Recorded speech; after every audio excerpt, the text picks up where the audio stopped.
November महिन्यात तिसरा गुरुवार हा रस्ते अपघातात मृत्युमुखी पडलेल्या तसेच जखमी झालेल्या नागरिकांच्या स्मरणार्थ दिवस म्हणून घोषित करण्यात आला आहे.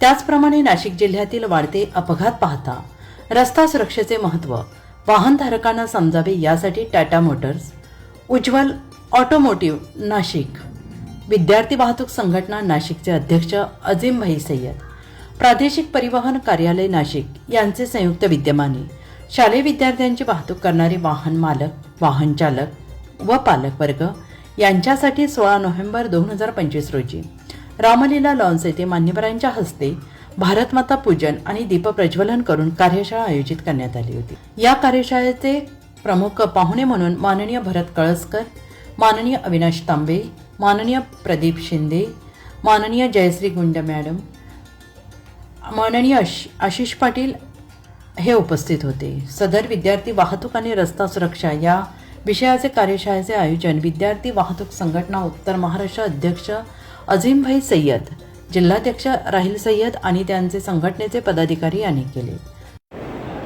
याकरिता माननीय परिवहन आयुक्तांनी दिलेल्या निर्देशाप्रमाणे आपल्याला ही कार्यशाळा तात्काळ आयोजित करायची होती. त्याकरिता अजीम सय्यद साहेब आणि टाटा मोटर्स यांनी एकदम तत्परतेने 2 दिवसामध्ये ही कार्यशाळा आपल्या सर्वांसाठी आयोजित केली. याकरिता मी त्यांचे आभार मानतो. आणि या कार्यशाळेचा लाभ घेऊन ज्या प्रकारे या ठिकाणी तुम्हाला तर सर्व प्रकारे माहितीच आहे वाहतुकीचे नियम काय आहेत, कशा प्रकारे आपण वाहन चालवले पाहिजे, पण त्याची आज या ठिकाणी आपण परत एकदा पुनरुजळणी केली. आणि तुम्हा सर्वांकडून मी हीच अपेक्षा ठेवतो की या कार्यशाळेमुळे आपण यानंतर जेव्हा विद्यार्थी वाहतूक कराल तर ती वाहतूक करण्यापूर्वी की निदान माझं वाहन स्वच्छ आहे का, निदान ते रस्त्यावर चालण्यालायक योग्य आहे का, त्याची सर्व कागदपत्रे विधिग्राह्य आहेत का, आणि ही वाहतूक करताना मी अत्यंत संयमाने व धैर्याने मी वाहन चालवेल एवढं तरी तुम्ही कराल ही तुमच्याकडून मी आशा बाळगतो. मित्रांनो, आजचा दिवसही खूप चांगला आहे. म्हणजे चांगला इन द सेन्स की आपण ज्यासाठी म्हणजे तो चांगला नाही, कारण आज आपण एक स्मृती दिवस दिन म्हणून आज या ठिकाणी आपण साजरा करतोय. आज आपल्याला सगळ्यांना माहिती आहे की आज चांगला मी या दृष्टीने बोललो की कमीत कमी आपल्याला या ठिकाणी भावना व्यक्त करण्यासाठी आज आपण सगळे एकत्र आलो. आज आपल्या देशामध्ये आमची ऑफिशियल फिगर जरी असली की 1,50,000 लोक रस्ता अपघातामध्ये मृत्युमुखी पडत आहेत. ती खरी जर फिगर म्हणजे आमच्या डिओलेटरमध्ये ती साधारणतः 1,70,000-80,000 गेलेली आहे. महाराष्ट्र राज्यामध्ये 15,000 आपण या ठिकाणी आपली अपघातामध्ये मृत्युमुखी पडणाऱ्यांची संख्या आहे. आणि हे करायचं कारण काय आहे की नाशिक शहरामध्ये प्रगती, नाशिक शहरामध्ये औद्योगिकरण, इथले शेती व्यवसाय आणि या ठिकाणचं लोकेशन, यामधून पास होणारे सगळे नॅशनल हायवे, स्टेट हायवे, मुंबईपासूनचं अंतर, नवीन झालेले एअरपोर्ट, हे सगळं बघता या ठिकाणचं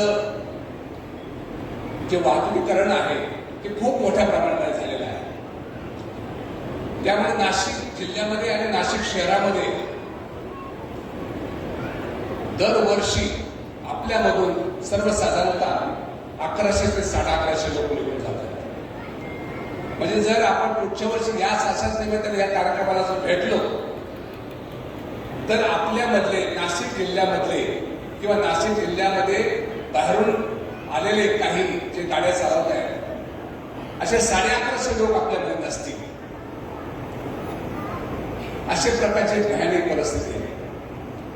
आपल्या फक्त शहराचा जर विचार केला, कलर मारायला पैसे नाही होते त्या टायमिंगला तुम्ही आम्हाला ते पर्याय पण करून दिला का तुम्ही त्या गाडीला पट्टा मारा, तुम्हाला काय दिवसाचा आम्ही टायमिंग देतो, पण कसं तुम्ही करून आणला. आणि आज तो आमचा विद्यार्थी वाहतूक सेना म्हणजे आमची विद्यार्थी वाहतूक करणारी संघटना, मी तुम्हाला सांगतो, जेव्हा आपण परिवहन मंत्रींना बोलवलं होतं, परिवहन मंत्रींनी स्वतः सांगितलं होतं की नाशिक पॅटर्न आम्हाला पूर्ण महाराष्ट्रामध्ये पाहिजे, म्हणजे आमच्या वाहतूक सेनेच्या विद्यार्थी वाहतूक संघटनेच्या पुरा नाशिक जिल्ह्यामध्ये आज नाव झालेलं आहे. फक्त आमच्या भरत वरसकर व आमचे सर्व परिवहन अधिकारी जेवढे ते बसलेले यांच्यामुळे आम्ही काम करत असताना सर, संघटनेमध्ये खूप काही संघटना आहे, पण संघटनेमध्ये काम करताना आम्ही या विद्यार्थी वाहतूक संघटनेचे जेवढे पदाधिकारी जेवढे सभासद बसलेले सर, मी 31 वर्ष झाले मी काम करतोय संघटनेचा, पण आजपर्यंत मी या गाडीवाल्यांकडनं 1 रुपयाची अपेक्षा केलेली नाही सर.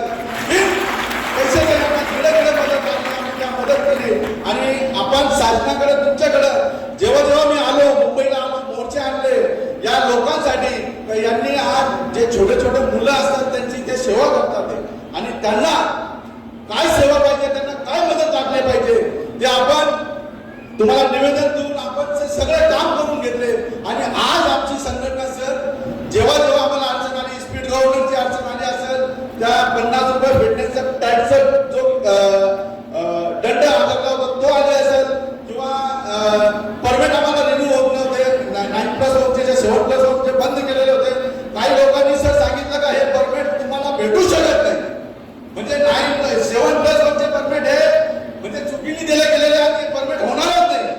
पण मी सर आज मला खूप आनंदाची गोष्ट आहे, मला अभिमान आहे आपल्या परिवहन अधिकाऱ्यावरती, आपल्या कार्यालयावरती आणि तुमच्यावरती, का आम्हाला तुम्ही तो व्यवसाय आमच्या गोरगरिबांचे हात ऐकले आणि आमच्या गोरगरिबांसाठी तो तुम्ही आज आम्हाला उपलब्ध करून दिला. त्याच्याबद्दल सर्वांनी साहेबांवर, सर्व अधिकाऱ्यांच्या टाळ्या जोरात वाजवा. या कार्यक्रमासाठी परिवहन अधिकारी हेमंत हेमाडे, महेश देशमुख, सचिन बोधले तसेच सर्व मोटर वाहन निरीक्षक, विद्यार्थी वाहतूक संघटनेचे सर्व पदाधिकारी सदस्य, महिला चालक पदाधिकारी, शालेय शिक्षक आणि मुख्याध्यापक, पालकवर्ग, व्हॅन, लिंक, ॲप, परिवार, रिक्षा चालक, ट्रक, टेम्पो, ॲम्ब्युलन्स, क्रेन चालक, नाशिक शहराबरोबर घोटी, इगतपुरी, पिंपळगाव, अहिल्यानगर, बारामती, नांदगाव, जालना, जामनेर येथीलही चालक आणि त्यांचे कुटुंबीय उपस्थित होते. हा कार्यक्रम यशस्वी करण्यासाठी संघटनेच्या सर्व पदाधिकारी, सभासद, महिला, ड्रायव्हर यांनी अहोरात्र मेहनत घेतली. NCN न्यूजसाठी रोहन दानी, नाशिक.